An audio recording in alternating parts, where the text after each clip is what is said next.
Nice little 44-point dub for Carolina over NC Central, continuing to build momentum, figure out its roster, iron out any sort of kinks. But Dion, this was a game that wasn't always that lopsided. In the first half, Carolina really wrestled with some turnovers. They turned it over 10 times, gave the ball away 10 times, just wasted possessions. Really frustrating first half to watch if you're a fan. The second half, they sort of put it all together, hit a second gear, and put it out of reach pretty quickly. So, NC Central, thank you for coming out. But yeah, sorry we had to do it to you. I'm going to turn it over to you first. What do you make of this Carolina team 4 games in? We're seeing them continue to lean on their front court. Another big game from Caleb Wilson, Henry Vasar, just combining to make this awesome tandem. But what did you take away from their performance or even how the backcourt or the wings complements that duo?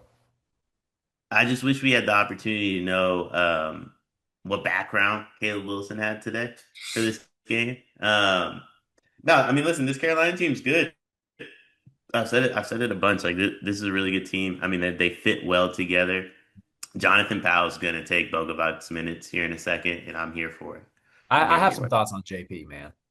Your Yeah, boy I'll JP. be waiting. I'm here for Bogavacs to go sit down somewhere for a little bit. But I mean, JP can hoop. Vsar is good. I think Stevenson brings an element of defense to the team that like Carolina hasn't really had from a big under Hubert. Because I don't even know that I would consider Baycott like amongst that group, to be completely honest with you. With his size, like I'm not gonna pretend Baycott never affected shots, but I feel like Jared Stevenson is like disruptive on the defensive end of the court. It's a little different. That's a really good way to put it. And like I have said privately, maybe even on record, that after last season, I would never say a negative thing about Armando Bacot again.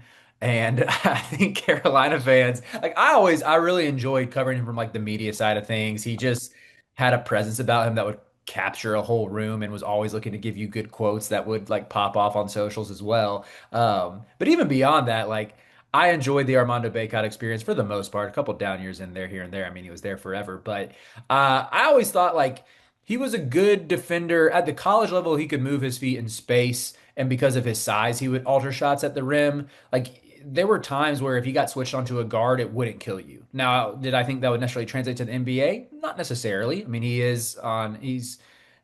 know, There's no way he's in the NBA, he is right? not. He's playing overseas right now. A big Wanted contract. to make sure we are on the same page with He is that. on a 7-figure contract overseas, and I think he'll get his opportunity again. But like at the college level, it worked really well, but he was never a big time shot blocker, and that does feel like one of the biggest differences So with he's on a how many figure contract? a 7-figure deal overseas. Why would different topic? Why would any like high level European player choose to play college basketball if they could just make an Armando Bacot money to do nothing?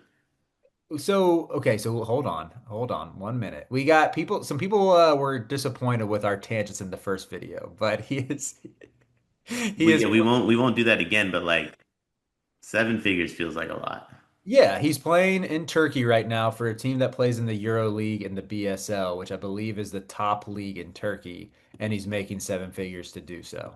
Like I think he's probably one of the higher paid guys in the Turkish league. I'm just saying not every European player can do that because not every European player is Armando, my guy.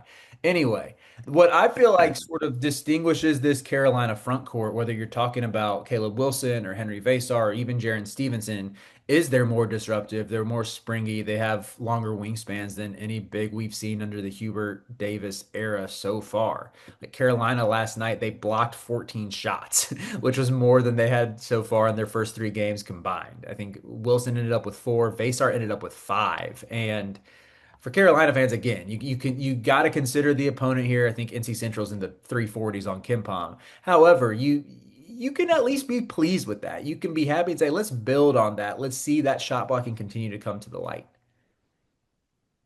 or even I just mean, like the Hubert's got a. Carolina fans, like I don't think. I was just gonna say Hubert can let them play a little Go more ahead. aggressive, but yeah, yeah. I don't think Carolina fans gotta care who the opponent is right now. Like who's had a better start to the year than Carolina, Arizona? I think the list ends right there. Yeah, you're probably right. Maybe Alabama, but they got packed up by Purdue on their home court. But still, I was that's gonna say maybe I guess Purdue, oh yeah, maybe.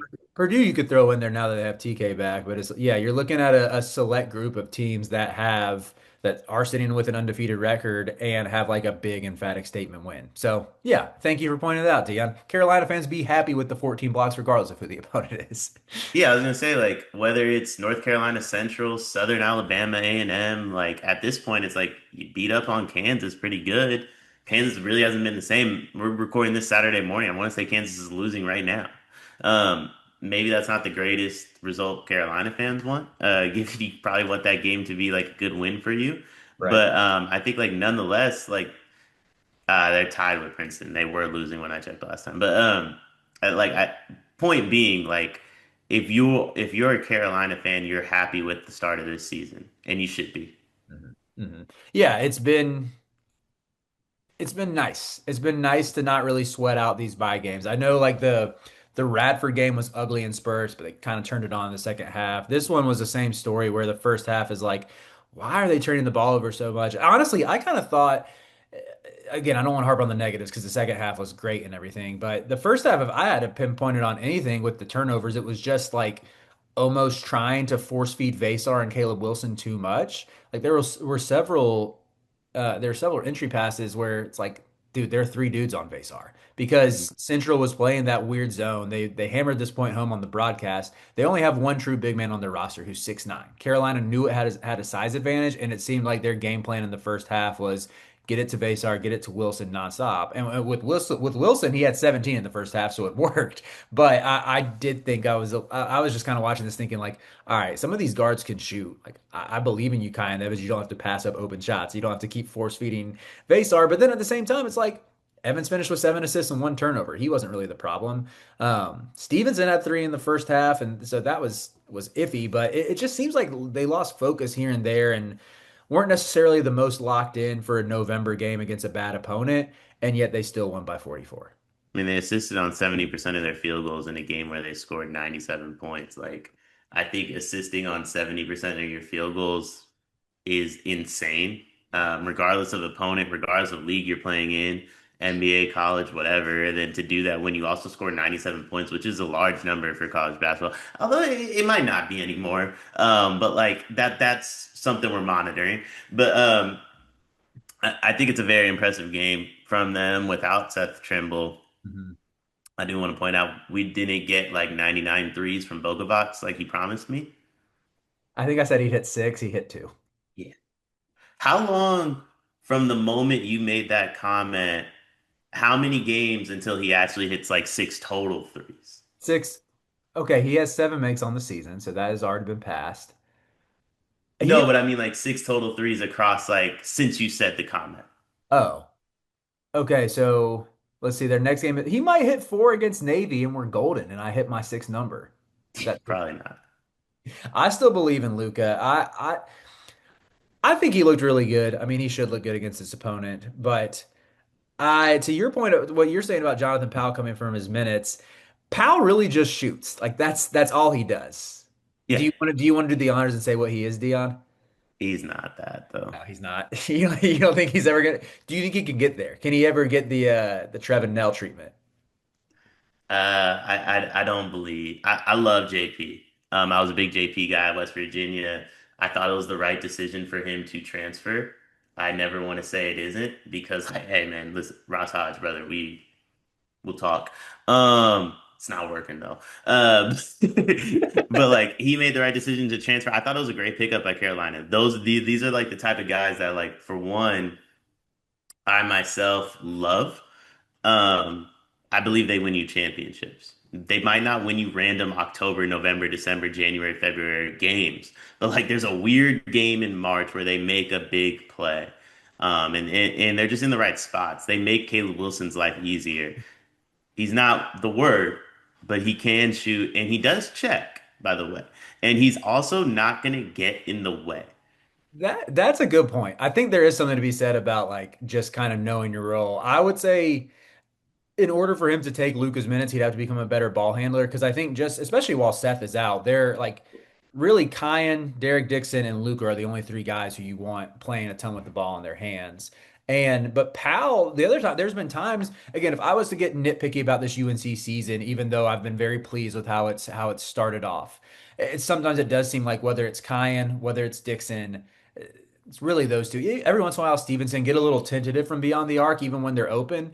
JP is letting that thing fly every time he touches it. And I would say, generally speaking, he's just really good at getting to a spot in the quarter. And like when someone swings to him, he's ready to shoot and he has a celebration prep to go whenever he hits. So that part of him, like he plays with confidence in a way that I would like to see Kyan Evans and Derek Dixon sort of take some of that from him or learn from him. Be like, oh, I mean, if JP's firing, I might as well get it up. Like there was one instance last night where I think Kyan had an open three, but he hesitated for a second and swung it to JP, who missed it. And it almost looked like Powell was a little bit surprised that Kyan even passed it. It's like stuff like that, just like the little things you might pick up here and there in a Yeah. game when you win by 44. Just that like from a stylistic perspective, or I would say more so a psychological perspective, even where it's like, all right, at least I know that Powell is not afraid to shoot. And sometimes my point guard, even though he's shooting 41% on the year, kind of acts like he's afraid to shoot. And it's almost like it's an over reliance on trying to get other guys involved. I mean, I think you mentioned like with Seth Trimble's absence. Yeah, I do believe it's probably harder for him to get in the starting lineup. But also like with Bogovac shooting 29%, like I think his shooting becomes even more important whether it's starting or off the Yeah, bench. for sure. Because like I think the roster was largely built around an extra level of spacing. Maybe you get Kion Evans that's shooting 41%, but maybe he's not doing it on the attempts like you thought. Maybe you have Bogovac who you expected to shoot 35, 38%. I don't think he shoots 29% forever, but clearly he's probably closer to a lower 30s guy than a mid to high 30s guy Mhm. at this level. And that's work aroundable, but the way you work around both those things is you have a guy like JP, Yeah. right? And you who's like willing to shoot and is going to shoot it at a high level. So I don't know. I'm happy for him. I was a really big fan of his like I said, at West Virginia. I think he's the fact that he's only a sophomore too. Mhm. Um, like great pickup, great pickup for Hubert. My guy Hubert, who will be around until at least 2030. And Jonathan Powell might be with him for that whole time. Yeah, right. Yeah, I think that's definitely significant just getting him in at with 2 years to go. And he is, I think just with the shooting and the confidence, it's like really easy to fit him in a lineup as long as you have a couple ball handlers around him, which that's the only reason why, yeah, going back to where we're saying that he might not crack the starting lineup. However, on that topic of ball handlers, I know I have had some negativity about Kai and Evans. I don't even want to say it's negativity. I just like this is literally just trying to analyze and say, like, okay, not everything is perfect, even though I would say I'm generally pleased with this season. However, like anecdotally speaking, there have been times where it's like, okay, I'm ready for, I think Kaya needs to be a little more aggressive, but he is passing the ball really well. I mean, again, 7 assists last night. I think he's had five or more assists in three of Carolina's first 4 games, which I'm not really going to complain about. I want to give you some numbers and tell me how surprised you are by this. Okay. All right, here is Kyan Evans' stat line. Is it just Kion Evans's numbers or I'm like, going to give you Elliot Cadeau's numbers afterwards. Not to be petty, but maybe a little bit of pettiness. oh, we're doing it negatively? I want to point out that Wolverine Deacon champions. Yeah, with Carolina, Kyan Evans, to Elliot's credit, Kyan Evans has never won a Wolverine Deacon And he's championship. also not the reigning Big Ten champions too. So That's a good point. It's never joined the before you team. come at Dusty, let's talk about what Hubert's done. He is okay. I love Dusty. I have no complaints with Dusty. This to me, like seeing these numbers spelled Well, I'm out just pointing. Elliot is Dusty right now. as in, I don't know if I go that far, but Dusty. They're one and the same at the moment. So like if you come at Elliot, you're coming at Dusty at least for the next And 6 months or so. if you come at Dusty, you're coming at Elliott. But Yep. all right, so Kyan right now is averaging 9.3 points per game, 5 assists, 3 rebounds, shooting 52% from the field, 41% from three. Okay. Only 1.8 turnover per game, too. 5 assists to just under 2 turnovers. Yeah, so with Elliot Cadeau's numbers, he's shooting 31% from the field, 33% from three, averaging 8 and 7 with 4 turnovers. Uh, I don't know. I really don't know what to make of this, other than I personally am surprised that it seems like Kyan has been so much more efficient while giving you similar passing volume to Cadeau. Like I thought Cadeau would always have the like stupidly high assist numbers. I thought the turnover numbers would probably go down at Michigan. So when I saw their two stat lines compared next to each other, with them having played like I would say Carolina's probably played a slightly more challenging schedule. I guess Michigan's played two power conference teams at this point with Wake and TCU, and then a bye game where Carolina's played three bye games in a legit top 25 opponent. But all this is to say, like, do you feel that the Kyan Evans gamble is paying off for Carolina right now to sort of move on from Elliott and pick him and slash do you think this sustains throughout the course of the season? Um, okay, to answer this question, I guess I just have to ask, like, North Carolina told Elliott to leave, or did Elliott just leave? I would think it was a mutual parting of sorts. Yeah. I don't know if Carolina wanted him back. I don't think Elliott wanted to be back. So that's like who kicked who out, or are you both mad at each other? So you just say it's mutual. I mean, if it was mutual, right? Like, let's say Carolina like didn't want him, like wanted him to go, and it wasn't like a, hey, we're scrambling to find our new guy. Now we have Kyon Evans thing. Then I would say, yeah, if you're North Carolina, you're fine with it. You wanted a fresh start. You're looking for something different. You got something different. If you're Michigan, I think you're fine. Like you're not like gung ho about what Elliot Cadeau is doing, but I think if Elliot Cadeau cuts down the turnovers to say two and some change, I think if you told Dusty before the season you got 31% from three out of Elliot Cadeau, you got six rebounds, I believe you said it was out of Elliot Cadeau. I think he's fine. I think he's living with that all day. Like that's pretty good. I think if you told North Carolina that their point guard went from shooting low 30s, maybe higher, closer to 20% from three to 41%. I think they're taking that all day too. I think that's honestly the main thing that Carolina fans, if you told me ahead of the season, like, hey, I don't know what, like Evans's assist numbers are going to fluctuate, but he will shoot 40% from three, I would say sign me up for that trade. And I went to bat for Cadeau a lot his first 2 years, particularly his freshman year. I thought he had some real moments of brilliance. And he's not someone I do want to be, like, I kind of tease it. I don't want to be super petty toward, but to me, it was a marriage that needed to end. And it does make me happy for both Hubert Davis and UNC as a program that just seems like overspending on someone like Kyan Evans, who I don't think was their first choice in the portal. They went hard after Nathan George. That didn't work out. I think they went after Silas Demery for a little bit. That didn't work out either. And for it to still at this point in the season to look pretty smart, even if I'd like for him to be a little more aggressive, I think yeah, that's it. Just it's something that I think should give the staff some confidence as they prepare to ramp up the non-con schedule and into league play as well. And I really can't remark enough like how impressed I have been by his ability to run an offense. Like this is the first time in his college career that he's got to be the primary initiator. And again, sometimes he gets other guys involved too much, and I'm like, just take the open shot. But he's been really impressive and has seemed to found a real chemistry with Caleb Wilson and has just been like throwing up absolute dimes to him to finish above the rim. He's the perfect point guard when you have such a high level playmaker at like the 3-4 and a Caleb Wilson or even a Bogovox, right? So like I think he's the perfect point guard for what they have on the roster because it keeps the ball in your best player's hands. Yeah, definitely. Well, good win for Carolina. Turn around and play Navy on Tuesday as these bye games continue. Eventually, we'll get a more fun opponent that we'll get to preview. But for the time being, I just hope my guys stay low and build.